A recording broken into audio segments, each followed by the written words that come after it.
Present by Shubham films. दूसरा के पाके दिल के हम पे दाग कोई के, दूसरा के पाके दिल के हम पे दाग कोई के। अब का पूछो तारू हाल बर्बाद कोई के, अब का पूछो तारू हाल बर्बाद कोई के।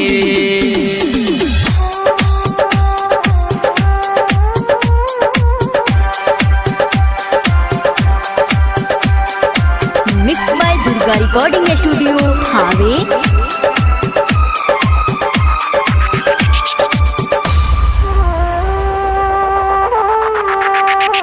छोड़ के चल गई जब से हम तो पागल भइनी हो,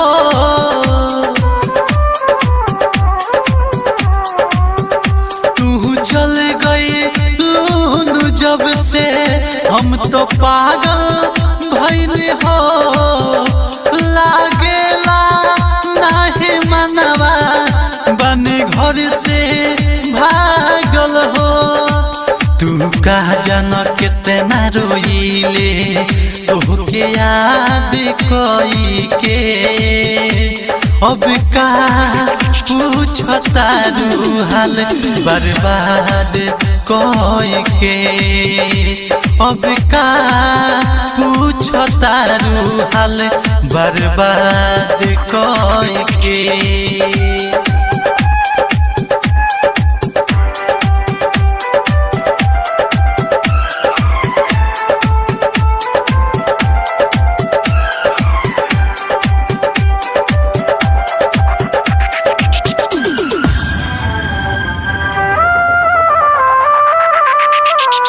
देखो लिखले बनी बोलेड से हर के हाथ पर तोहारे नाम, देखो लिखले बनी बोलेड से हर के हाथ पर तोहारे नाम। हमें कोई नहीं सच्चा प्यार तू कैलू बदना। शर्मा विकास निरंजन से घात तू कई के, अब का पूछो तारू हाल बर्बाद कोई के, अब का पूछो तारू हाल बर्बाद कोई के।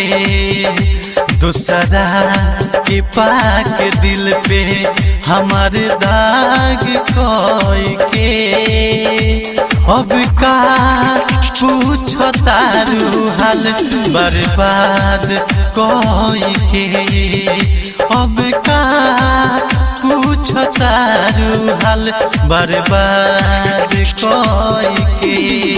Mix by Durga recording studio हावे धर्मशाला के पास।